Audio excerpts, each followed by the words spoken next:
Hey everyone, and welcome back to Continuing the Conversation. Think back just 2 years ago, creating a realistic image purely from text description, that felt like science fiction for most of us. Now, tools like ChatGPT and Midjourney are generating stunning visuals in seconds. That incredible acceleration, that leap from impossibility to everyday reality, is the pace we need to keep in mind for today. Because while many of us are getting comfortable with AI as a chatbot, something we talk to in a window, newly, equally rapid shift is underway. AI is starting to move beyond the chat window. It's rolling up its sleeves, getting its virtual hands dirty, and beginning to directly use the everyday software tools your business relies on. Your design programs, your marketing platforms, your file systems. This isn't just faster automation, it's a different kind of interaction happening at the speed that most companies are structurally unprepared for. Today, we're asking what happens when AI stops just talking and starts doing?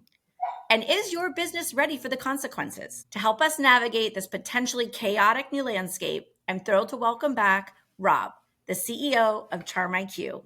Rob, it's great to have you back. Hello. Thank you as always, Shalene. Of course. So, the great escape, the AI leaves the chat box. Some people are just getting started with that phase, but we want to dive into this. So, let's start with this core idea. You're saying that AI is moving beyond just conversation. Paint a picture for us.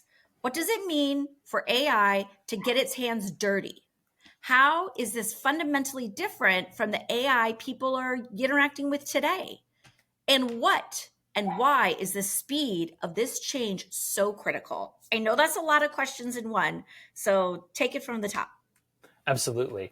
This one is an interesting one. As I'm myself trying to grapple with all these things, I try to bubble to the top the things that I think most people are going to kind of miss in all the noise.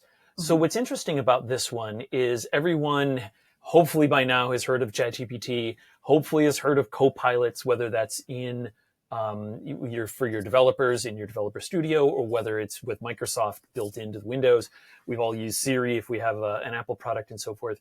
And so we kind of have this expectation of what these things do. So as you said, beyond the chat box, we're used to going into ChatGPT or whatever, maybe a sidebar that we have on our PowerPoint presentation or something like that, and we go in. But where this is all really heading is outside of that window. And now I need to talk a little bit, and I'm going to get a little bit in the weeds, but I want to get a whole bunch of keywords and so forth out there so that folks have some stuff to search on. So we're going to talk a little bit for a moment about applications, your desktop applications, or we're going to talk about browsers for a quick moment. Okay. And yes, your browser is a desktop application, but we'll talk about that in a quick second. So when you go to OpenAI or you go to Notebook LM or any of the other tools that you go to inside of your browser, and even if you go to your extended suite of software as a service tools, like your Figmas and your MailChimps and your Gmails, all these things that you go inside your browser. Mm-hmm. Browsers have done an amazing job. I was thinking about it this morning. It's incredible how secure of an environment we have, especially having lived through this whole life cycle of what browsers have been. It's amazing how well partitioned we are. If you're safe with going to a bank, your bank in one tab, and going to, whatever in the other tab, going to MailChimp or Figma or whatever. And because we've built these very strict permission sandboxes in which these applications work within your browser. Mm-hmm. And again, you're very safe doing things in those different buckets. They can't talk to each other. Just because you have a ChatGPT window open tab and you have your bank tab open, those things can't talk to each other. I'll throw in the small caveat here is always super duper make sure that your browser extensions are who and what they think they are, because that's the only way you can break that barrier is by something you've installed and you've done something with. Yes. So what's interesting is if you want to start doing things like using Gmail with MailChimp, including your Figma designs and, putting whatever else in there, there's really no way for you within those different SaaSes to go between them unless they themselves do that integration. So if you use Canva and all these other things, you're starting to see all of them are integrating with OpenAI and ChatGPT. But again, that's a different ChatGPT, which is again a little confusing than the ChatGPT if you open a window. It's a different you. It's a different all the things. As I hopefully you've learned as you use the internet, you're different you in all these different places. Only very few things that allow you to define the same you across all these things. So just having set up that landscape of the fact that, again, what you would really love is this world in which you could be the same you. You could have the same you chat in Gmail as you do in Canva, as you do in MailChimp, as you do in all these different things.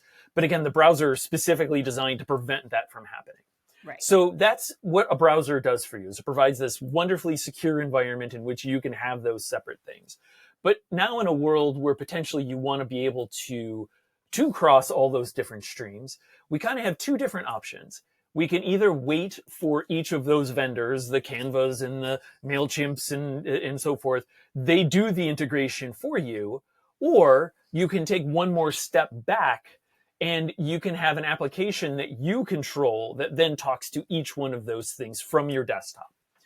And so this latter thing that I just mentioned is what I'm going to be talking about for a moment, which is if you have a desktop application that you've downloaded. So for example, if you use Claude Desktop is an application that that you download. You don't run it within the browser. It's an application on your desktop that you then can connect to other applications with. And so let's talk about that connection for a moment. There's this new standard that's starting to be formed called the Model Context Protocol, MCP. And this is going to be the core of some of the stuff that I'm going to be talking about here. There's, if you want to try to talk to your database, if you want to talk to Google Drive, if you want to talk to Figma or to Canva or to all these things, all of those different technologies speak their own languages and they have different ways to talk to them. Okay. For any of the developers out there in the audience, I'll put a caveat there and just say that I have a head scratcher as to why we're not just using the standard approaches like REST here. But for the rest of the world, let's just say Anthropic specifically came up with a new protocol that allows you to create what is commonly called middleware, something that sits between you and those end things. And it actually does that communication for you. So the whole point of MCP, this Model Context Protocol, is for there to be a way in which you can talk to something from your desktop to Canva, to these things, to each one of these things. And now that may be entirely confusing because you may be like, well, isn't that what I do in the browser anyway? And so I'll just say this is where the nuance comes in, which is no, yes, and sort of no. So what's interesting is the way that OpenAI is starting to approach this is they too have a desktop application. It's what it allows that desktop application to do is to use your browser in exactly the same way that you use your browser, but it's using it on your behalf. So that approach, no one in the planet thought was going to work. It's going to be part of this suite of things that you have in the future, which is you'll have these little, and this is going to be a confusing naming, but you'll have an agent, which is, I'm using the computer science term of agent there, which is something that just acts on your behalf. Right. Think of it like a small program that you'll have on your computer that can act on your behalf and use the same tools that you use. And so that's going to come down the pipe. But let me finish up this whole thing and just say that there is now a new approach in which there's this thing called MCP. And I'll just say today is April 9th. Google is releasing today their agent framework, which will also be MCP compatible, but it'll be more than that. But again, the point being is that you now have this way in which you can have a desktop application like Cursor, like Windsurf, if you're familiar with the programming side, or with Claude Desktop, if you're a more general user. And now you can add these MCP servers, and there are now hundreds, if not thousands of MPC servers, which connect your desktop application to all of these other applications that you may have had out there. So there's connectors for your database in Google Drive and Canva and all these different things. And so what that allows you to do is from one application, you now can use your LLM to act on your behalf with all of these other tools. So again, your Gmail, your MailChimp, your Canva, your all of these different things. So I know that was a lot to digest there. So ask any questions you have with all of that. Yeah, no, I mean, it sounds like digital doorways, right? Like Yes. offering digital doorways into any applications that you use, whether you're a corporation, a big corporation that has tons of platforms to run sales and marketing and finance and legal, right? So each division would have their own digital doorway to the LLM to act on their behalf, to like sort of simplify, this kind of productivity opportunity, right? So we always talk about in using an agent or a charm or an LLM is to be like more productive, right? Stop doing like the mundane things. Like I remember in sales, everyone dreaded the Monday morning sales call where you had to make sure everything was in Salesforce and logged all your calls and logged all your emails and all your activities. And it would be just a wildfire of, well, I couldn't get to this because I was spending 2 hours doing this. It just kind of sucked up your time. Now it's like an opportunity to unleash productivity for the LLM to really do the mundane kind of automation for us so we can free us up to do the things that are really important, right? And there's a technology in between Yes. that connects my duties, my platforms, my applications to the LLM. Is that right? Yes, and I'll just yes with a small caveat, which Okay. is that this is the one of the first times I've seen this kind of technology that lives entirely on your computer. Normally, when you would have these things, you would talk to some other server that your IT department would manage or something that would have these connectors built in, and you would then proxy through that through all of your other ones. And so, what I really want to highlight here, which is why I'm a little I understand why Anthropic did this, is that they're Mhm. really trying to enable people fast now today. And the Right. biggest barrier typically to doing these things is integrations in your IT teams, which are preventing you in the good way from Mhm. doing these things. You want to make sure that you look at security. You want to make sure you look at all these things. Right. And so everything you just said is true. I just want to give you the caveat that this one is specifically you download and you put on your desktop and you choose what are the pieces that you want to connect to. Okay, yeah, well, that makes sense because I mean, I know a lot of people in my network, personally and professionally, that use LLMs, that use these applications without their company's knowledge because their companies haven't Yep. adopted them. And so they're like, well, my company's taking forever. I'm going to use it over here, not only for my side hustle, but for my current day. But my Yep. boss doesn't know about it. My boss thinks I just got incredibly fast and productive and smarter, over the overnight, maybe. Yeah. So that's interesting. So maybe it sounds like productivity gains are being unlocked for individuals and companies once they get on board. So if AI can directly use our existing software stack and download something on our desktop, what does it look like in practice? Can you give us like an example of how this would look in real life? Maybe something close to my home. And that's really frustrating in California was the California wildfire. I know people directly affected by that. And there's a lot of delays and times like because of technology that things aren't moving quick enough. Yeah. So it's interesting you bring that up. What's We're going to use that analogy in a lot of different ways. What's interesting about the wildfires is that they were this interesting bringing together of a lot of different conditions, right? There was a lot of scrub that had grown on the ground. It gotten super dry. The winds were super high. Like all of this bringing together of all of these perfect storm conditions.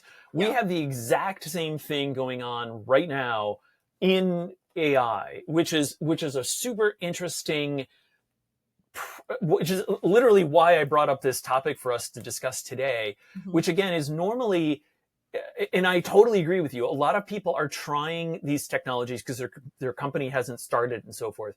And what you're going to do is you can download Claude Desktop. You can literally download on your desktop these MPC servers that can connect to all of these different things around your environment. And for all intents and purposes, you use your credentials, you use your usernames and passwords to connect with all of these things. So it is and it becomes from your computer. So it Right. is indistinguishable from you. So what does a real world use case of this look like? Well, it depends on what you do and where you sit in the stack. As a developer, some part of my job is to do development things. And we end up having lots of different pieces of technology that we interface with. So from the production environments which we deploy things, to databases, file shares, like all of these different things. And normally you go into a terminal window and you type in and you do these things. Mm-hmm. And now effectively every single one of those services that I would normally have to manually go in and do, I can just now access by getting those MPC servers and just using it. And as the examples that I've been giving you, things like people are using this for bringing together, for example, bringing together their designs from Figma and some of the assets that have been put together in Canva, and then bringing those together and then grabbing a document from Google Drive, say, and then taking all those pieces together. And now you have that knowledge within that window that you're using it, because your MPC server is connected as you to Google Drive, as you to Canva, as you to Figma. And it now has all of those things. And now you can do something with those because you finally have them all in your hands at one moment. And what I would say is this is still pretty much in the hands of those who are extremely comfortable, the thinkers and the tinkerers of the world, who are more than happy to go in there and download something crazy on their desktop and just try it out. That's what's, again, this is where these things can potentially, in both good and bad ways, spread like wildfire throughout your organization uncontrollably. And this is something I'm sure we'll talk on in a minute, but one of the, there's this mode, and it's always interesting because I always forget how much you get in these little small ecosystems, and you have these terms that most people don't use, but there's this whole YOLO mode. So YOLO, you only live once. Most of these agent-based tools now have a YOLO mode, and it's literally called YOLO. So you go in there and you can check YOLO, and you can just say, basically it means just do whatever and I'll deal with the consequences later. And so imagine a world in which and again, what's crazy about LLMs is you don't have to just run one at a time. You can make as many calls as you want in parallel. So one of the, again, going back to the wildfire analogy, one of the crazy things that you could think about is most organizations are bound by like how quickly can you click on something and how easy is it for something to do if I have to grab something from here and something from here and so. But now that I have this nexus of this information that I can bring together within a chat window and click that YOLO button and just say, great, go through and update all of my Google Drive documents so that they have the latest XYZ in it. And like, again, that can spread extremely quickly throughout, like something that you would normally have to click on a file, download it, make a change and upload it. Now you just tell your dude, just like, go do all of this. So we kind of touched on a whole bunch of stuff there, but this is kind of, I don't want to call these things scary, but there is the opportunity, again, especially because we have these built-in YOLO modes, to go in and just do some really both positive and negative things at scale, which you typically wouldn't have been able to do before. Yeah, so it could be potentially a control nightmare, right, for security and governance and that whole thing, especially if we're able just to do it right on our desktop. So again, that's the hardest part, is normally you would have to go to a server and somebody would have to install something, but all these things run as you under your credentials. Wow. Yeah. It's kind of like letting AI loose with the keys, right? Like to everything that's under my name, my username, my password, my terms and conditions, my responsibility. Yeah. Well, so so it's funny that you said that. So let me mention two things. So early on at Charm, we wanted to go down this road of allowing. Early on, people had always asked, like, why didn't you just build in like an internet search mechanism? Like, I have a subscription to the Wall Street Journal. I just wanted to use my subscription. I wanted to go and do that.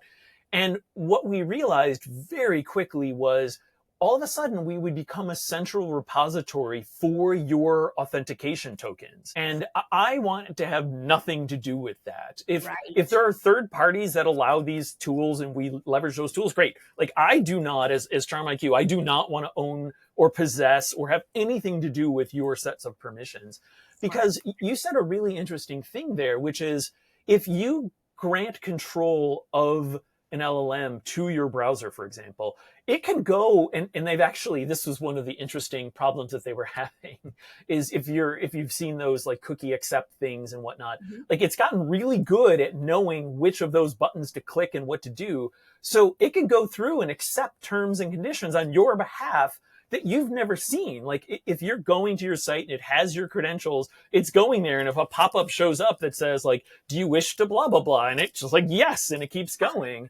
Again, there's nothing to prevent that from happening today. And again, especially it's concerned me, obviously, because I keep bringing it up that we've built these YOLO modes into these software. So I want everyone to really think about the precipice on which we are standing. Like we're at a moment of unprecedented productivity, but with that is going to come some really, really scary things that most organizations are really not set up to Mhm. be able to deal with rapidly. Like if tomorrow, if somebody ripped through your SharePoint server and effectively deleted all the files, like is your organization able to recover from that? I know a lot of mature organizations have, governance built in to prevent that from happening, no matter what's going on. Like no user has that ability. But Right. again, if you're a small shop and it's just like, yeah, I set up my SharePoint server, it's got all the stuff on there, and I let my agent go in YOLO mode, and it decides that I'm just going to delete all these directories or rename them or whatever.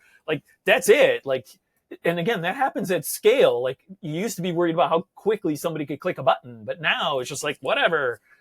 And you don't even know that it's doing it sometimes. Yeah, so it's a little bit of a leadership wake up call, or an individual if you own your own business or a side hustle or whatever it is, right? We kind of, so there's like what I'm hearing is there's massive potential upside for productivity, automation, personalization, and then there's massive potential for downside. Yeah. And from your perspective, so what is the demand from the business leadership right now, right? Like I know working at a large company at Yahoo for 20 years, sometimes things like simple things could take 6 months to a year just because leadership had to get involved with tech, with legal, with governance, with security, right? With the paranoids and things that we were like, just get this implemented. It's so simple. It should take like 2 weeks, took 6 months, right? So from your Yeah. perspective, how does this require more fundamental shift in thinking and action from a leadership perspective? So it's a great question. I would say the usual things that I say here, which is one, I'm simply trying to make sure people are aware that this is a thing. Like, Right. so Anthropic announced this, I think, in November of last year. And it's taken till about this month to last month for the MPC servers through MCP servers to become widespread. So before you could only, if you really know what you were doing, you could do them yourself. Now you can just go to a central distribution site. And in fact, a lot of these desktop tools make it super simple so that it just auto downloads it for you and sets it up and it does everything. You just type in your credentials or where you have to point to. So step one is awareness. Like Mhm.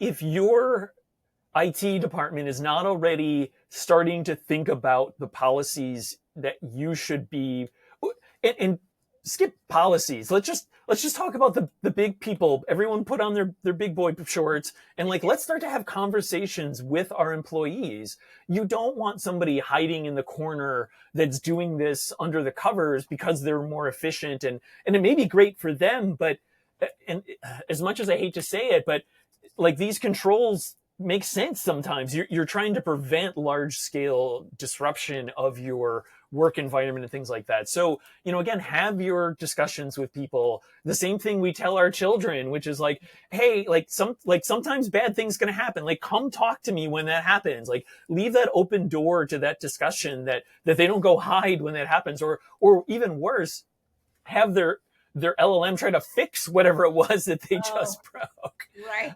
Because those things can happen too.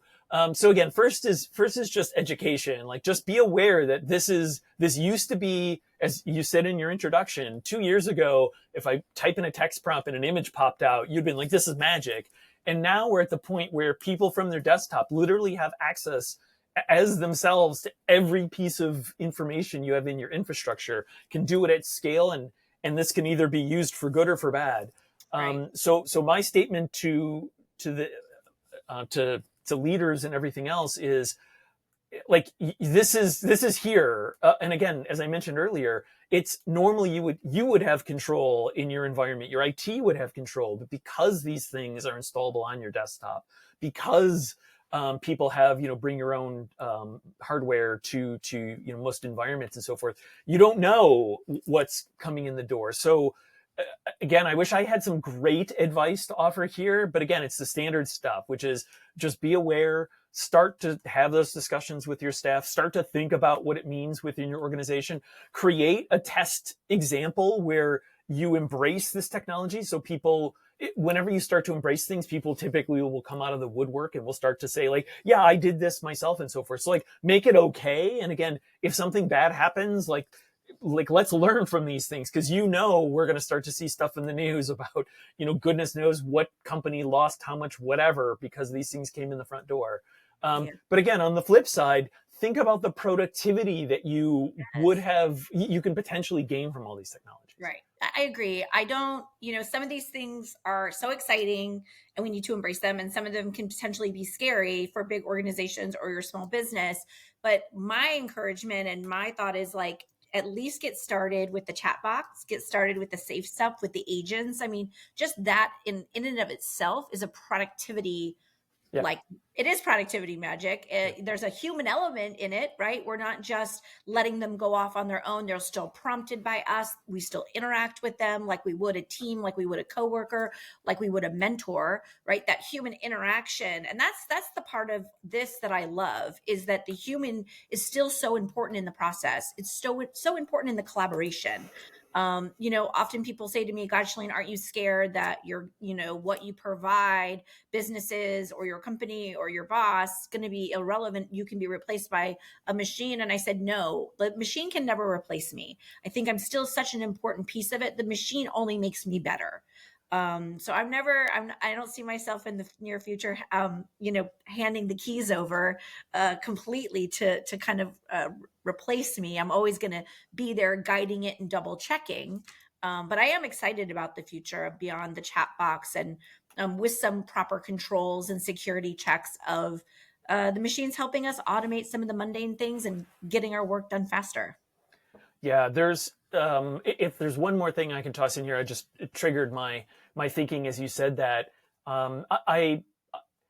It used to be that if in any organization, 18 months was the standard kind of metronome that you had, right? New idea came to play.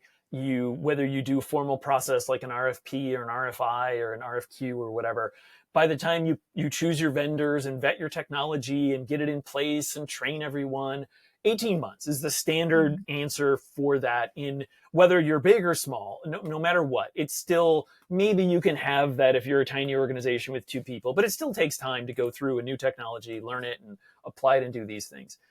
We're rapidly getting to the moment where the technology is changing sub 6 months right now. Okay. Which is fascinating to think about. So this month, we're in April now. Last month, we had 2-3 major model releases that fundamentally changed the way that this is going.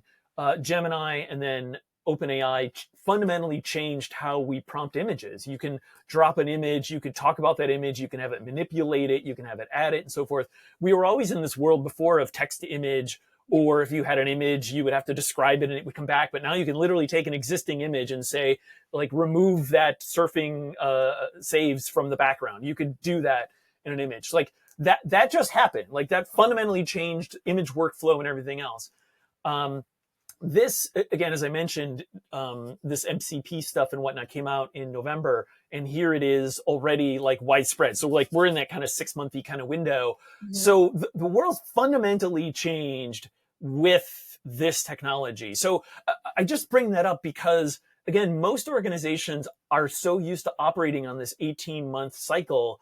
And so what does it mean when the thing that you did 9 months ago is now already replaced? Like, if you're in your 18-month cycle, should you just stop? Like, what should you do? So I just want to re-emphasize to business leaders that this freight train it's coming. And I don't want you to, this shouldn't be like a worry. This shouldn't like this has to be something that's actively on your radar. Right. As we always say, if you're not taking advantage of it, you're not going to lose your job. Your company's not going to lose because of AI. You're going to lose because of the person who is using AI. Yes.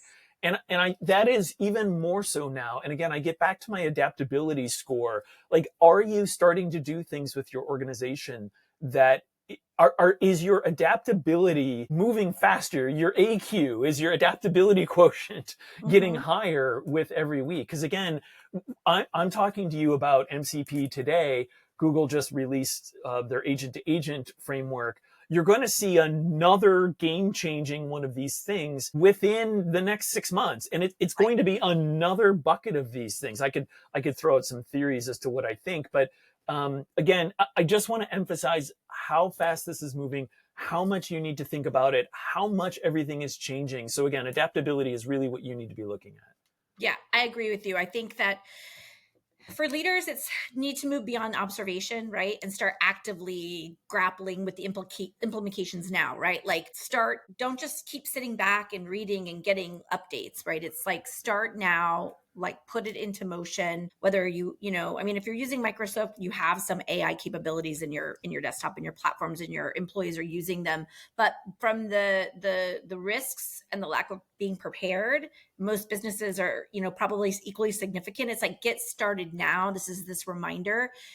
Because AI isn't just about chatbots anymore. It's about understanding the shift, right? And how we can work with the technology, with the machine, protect ourselves, but still take advantage of all the amazing things that it can do to help us be better, stronger, faster versions of ourselves, right? Get smarter work done faster.